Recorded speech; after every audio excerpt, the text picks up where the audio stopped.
بسم اللہ الرحمن الرحیم کا مطالعہ ہم دوسری بڑی پس منظر ہونے کے لحاظ سے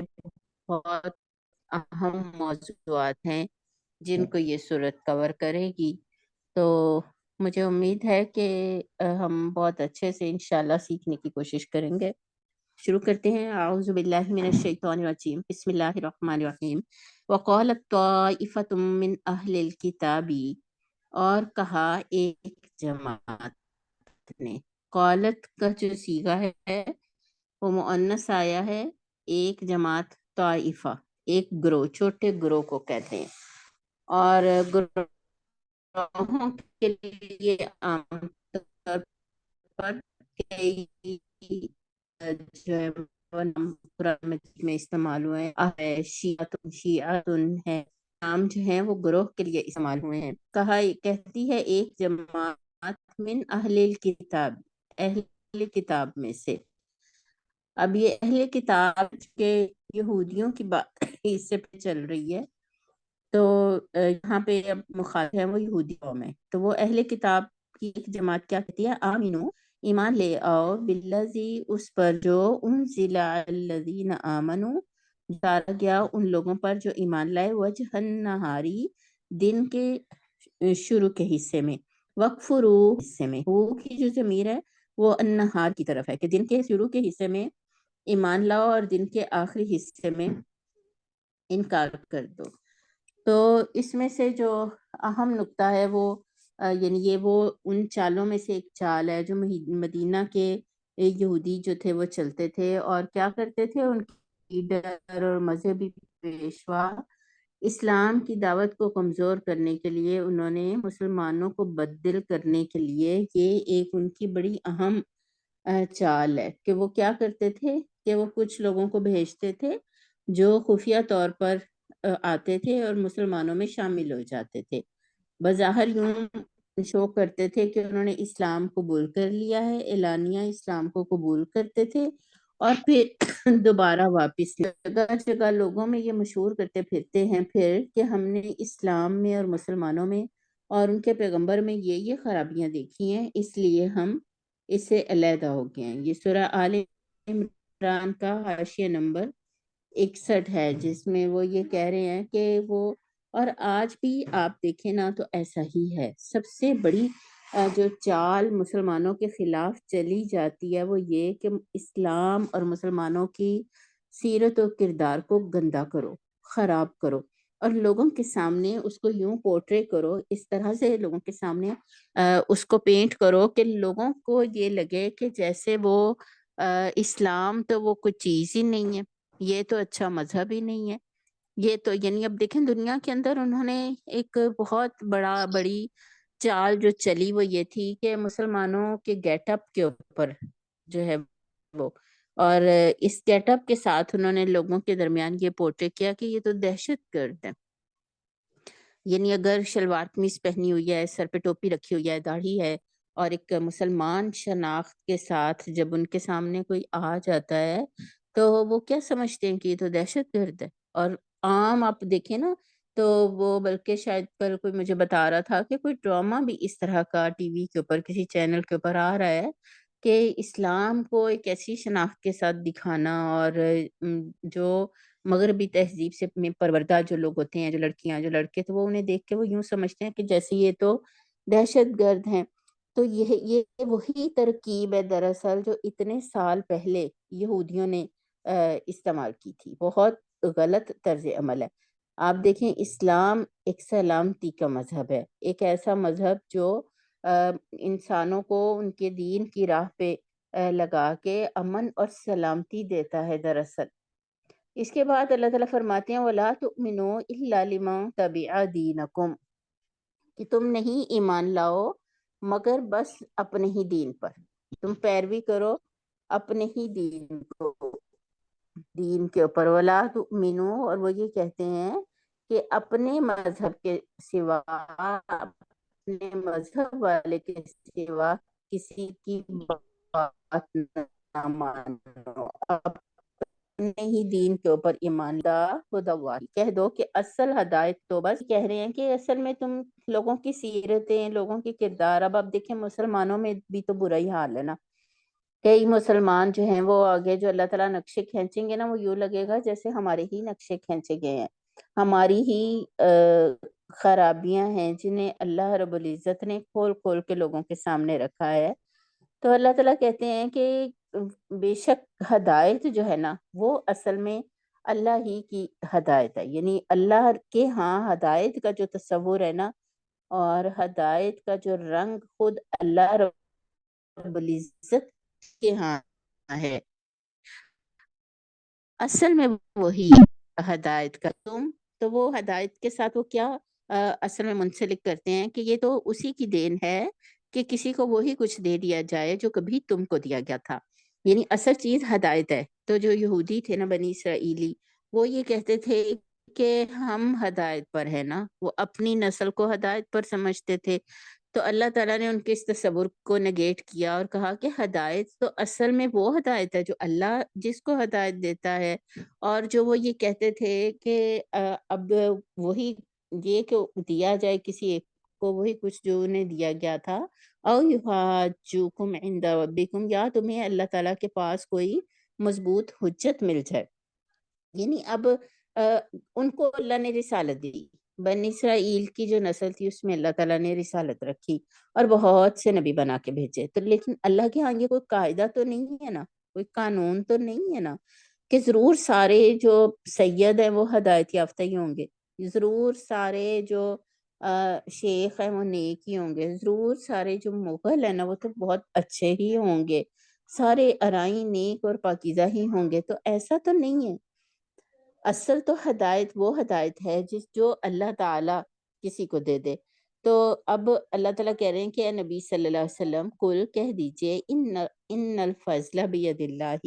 بے شک فضل تو اللہ ہی کے ہاتھ میں ہے، یؤتیہ من یشاء، وہ دیتا ہے جس کو چاہتا ہے. یعنی اللہ کے ہاں ہدایت ایک قانون اور مشیت کے ایک ضابطے کے تحت ملتی ہے. واللہ واسع علیم، اللہ تعالیٰ وسعت والا اور جاننے والا ہے. کہ ہدایت جو ہے وہ اللہ تعالیٰ کے ہاں ایک ضابطے، ایک مشیت کے ساتھ، جہاں بھی یہ لفظ من یشاء آتا ہے وہ محض اللہ تعالیٰ کے چاہنے سے نہیں ہوتا. یعنی اللہ کے ہاں یہ ضابطہ ہے، اللہ کے ہاں یہ قانون ہے کہ اللہ تعالیٰ ہدایت اس کو دیتے ہیں جو ہدایت لینا چاہتا ہے. اگر کوئی ہدایت چاہتا ہی نہیں تو اللہ تعالیٰ بھی اس کو ہدایت نہیں دیتے. کوئی اگر کسی کو سیدھا راستہ درکار ہی نہیں، تو اللہ کا جو ہدایت کا راستہ ہے اور جو سیدھا راستہ ہے وہ اتنا بے وقت حقیر نہیں ہے کہ اللہ تعالیٰ کسی ایسے کو دے دیں جو اسے چاہتا ہی نہیں ہے. تو من یشاء اللہ کی ایک مشیت کا ضابطہ ہے. واللہ واسع عظیم علیم. اور یہاں پہ مولانا مودودی کا جو حاشیہ ہے وہ اہم ہے. وہ لکھتے ہیں کہ واسع ان کا لفظ جو استعمال ہوا ہے، تو واسع علیم استعمال ہوا ہے نا، تو اللہ وہ کہتے ہیں کہ یہ تین مواقع پر آیا کرتا ہے. ایک وہ موقع جہاں انسانوں کی کسی گروہ کی تنگ خیالی اور تنگ نظری کا ذکر آیا، اسے اس یعنی انسانوں کے درمیان تو ایک ایسی قیمتی متاع ہے جو بس میرے پاس ہو، کسی اور کو نہ ملے، کسی بھی اور کو نہ دی جائے. تو اللہ تعالیٰ ایسے موقع پر یہ لفظ استعمال کرتے ہیں کہ اللہ واسع ہے، وہ وسیع اس کے ساتھ ہے. تیسرا وہ موقع جہاں لوگ اپنے تخیل کی سبب سے تنگی کے سبب سے اللہ کی طرف کسی قسم کی محدودیت منسوب کرتے ہیں، اور انہیں یہ بتانا ہوتا ہے کہ اللہ غیر محدود نہیں ہے.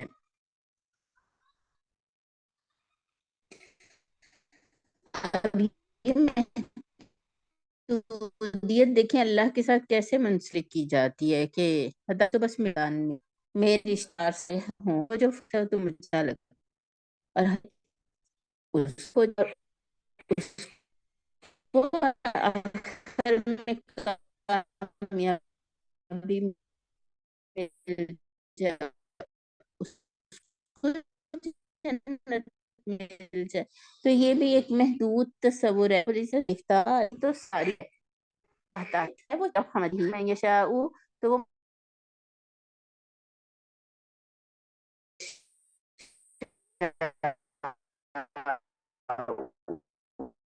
تو اللہ تعالی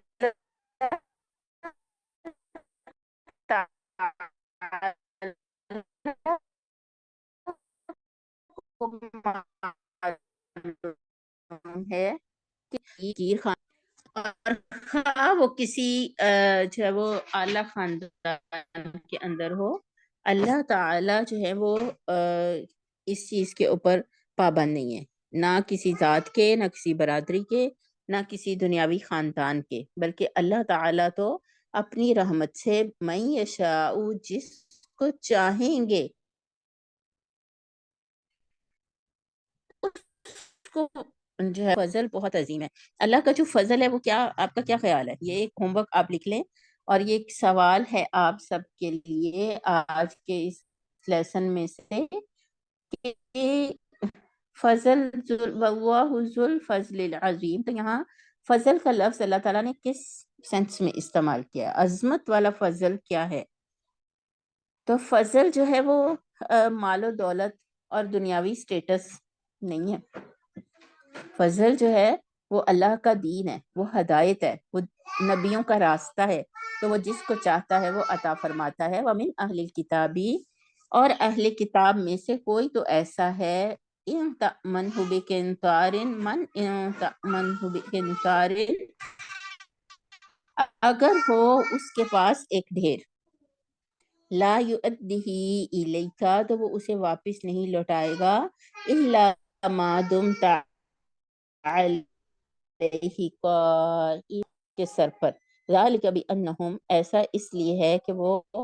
قالو کہتے ہیں، لیس علینا فی الامیین سبیل، کہ وہ کہتے ہیں کہ امیوں کے معاملے میں ہمارے اوپر کوئی سبیل نہیں، وَيَقُولُونَ عَلَى اللَّهِ الْكَذِبَ وَهُمْ يَعْلَمُونَ، اور وہ کہتے ہیں اللہ پر وہ بات جو بلا کہ وہ اس کو جانتے ہیں، یعنی جان بوجھ کر وہ اللہ کے ہاں جھوٹ بات، یہاں تک کی جو آیات ہے نا، ان کے لیے میں نے سلائیڈ بنائی ہے۔ مریم آپ بے شک پیچھے کر لو بیٹے، نسبت ہی ہے نا وہ قابل فخر نہیں ہوتی، اصل میں جو نسبت ہوتی ہے نا، نسبت پر جو فخر ہے وہ کیا کرتا ہے، وہ کردار میں خرابی پیدا کر دیتا ہے۔ نسبت پر فخر کیا ہوتا ہے، کردار میں خرابی پیدا کر دیتا ہے۔ کیسے؟ آپ دیکھیں کہ ہم کہتے ہیں کہ یہ اسلامک، یہ مکی فلاں ہیں یہ صاحب، ٹھیک ہے، یہ فلاں صاحب اور ساتھ مکی لگا دیا، اور یہ فلاں صاحب ساتھ مدنی لگا دیا، تو اب مکہ اور مدینہ کے ساتھ نسبت پر تو فخر ہے، لیکن وہ سیرت اور وہ کردار بنانے پہ وہ والی توجہ نہیں ہوتی۔ اور اس کی آپ بہت ساری مثالیں دیکھیں گے کہ ہم مطلب اپنی قابل فخر لگے گی، ذات اور برادری کے ساتھ جو نسبت ہے وہ ہمیں قابل فخر لگے گی، اور ہمارا دل یہ کرے گا کہ ہمیں جو ہماری برادری ہے اس لحاظ سے ہمیں جب وہ یہ جانا اور سمجھا جائے، اور ہمارے لیے ایک فخر کی بات ہوگی کہ ہم پاکستانی ہیں، لائک ہم جو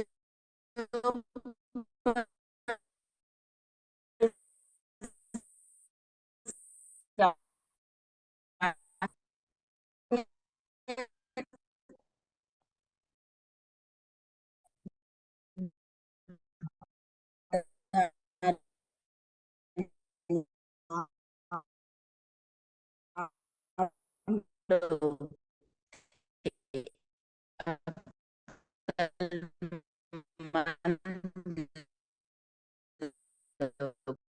ذہین لوگ، بس دیکھیے یار وہ اتنا، تو اس کا مطلب ہے کہ وہ بات ہی ٹھیک نہیں ہے۔ اس طرح وہ کیا کرتے تھے، وہ ایمان اور اسلام پر عوام کا اعتماد خراب کرتے تھے۔ تو عملاً ان کا کردار کیا ہے؟ عملاً لوگوں کا کردار کیا ہے کہ اگر ان کے پاس ایک ڈھیر دینار تک کہ کوئی اس کے سر پہ سوار ہی نہ ہو جائے، یعنی وہ پیسہ آپ دیکھیں جو ان کے پاس نہیں ہے، اور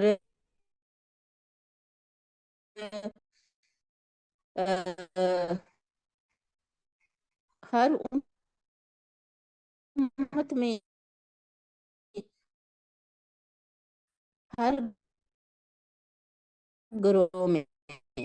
آپ دیکھیں ہر خاندان، ہر برادری میں ایسے لوگ ہوتے ہیں۔ حضرت عبداللہ بن سلام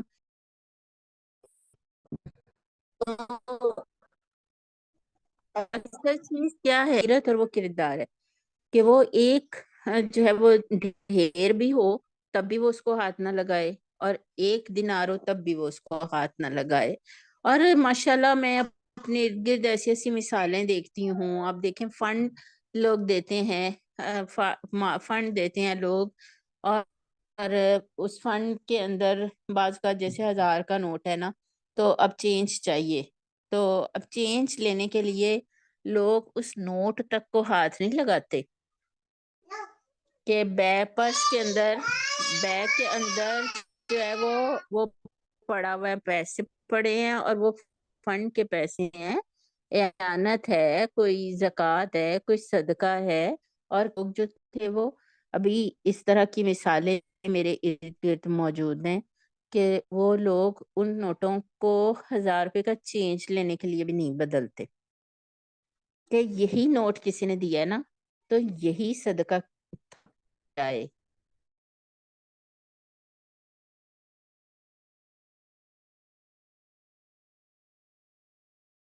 کا احساس پیدا کر لیتے ہیں نا تو پھر کردار بنتا ہے، پھر سیرتیں بنتی ہیں۔ اور ہماری نسبت نبی کریم صلی اللہ علیہ وآلہ وسلم سے ہے، مکہ سے ہے، مدینہ سے ہے، مگر ہم اس سیرت اور کردار کی ذمہ داری کو سمجھ کر یہ والی نسبت بناتے ہیں۔ ہم محض زبانی کلامی اور باتوں میں اس کے اوپر فخر نہیں کریں گے۔ تو اللہ تعالیٰ کہتے ہیں کہ وہ ایسا کردار وہ کیوں بن گئے، ان کا کیا سیرت تھی، ان کا کیا مائنڈ سیٹ تھا، کہ وہ ان کا یہ خیال تھا کہ ہمارے پاس اگر کوئی ہمیں جو ہے وہ ہمارے اوپر کوئی بھی جو ہے وہ نہیں کر سکتا، کوئی ہمارے اوپر ذمہ داری یہ والی نہیں ڈال سکتا۔ اس کا حاشیہ نمبر 64 جو ہے وہ سورہ آل عمران کا نکال لیں کہ یہودی عوام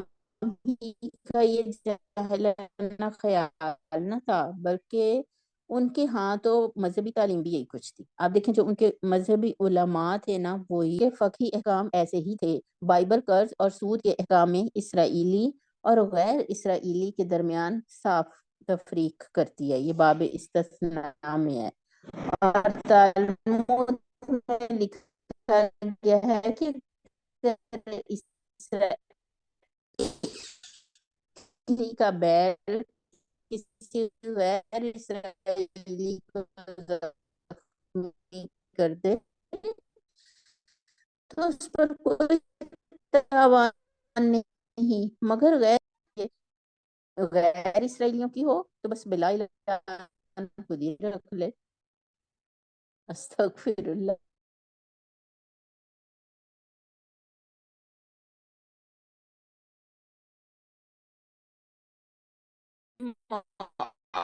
مؤاخذہ نہیں ہے، کوئی بھی عمل قابل مؤاخذہ نہیں، بات ہوتے تھے اوپر ان کو کوئی راست، یعنی کوئی انہیں مؤاخذہ کر سکیں، اور وہ اللہ پر جھوٹ بات کہتے ہیں، حالانکہ وہ بولون، اور وہ کہتے ہیں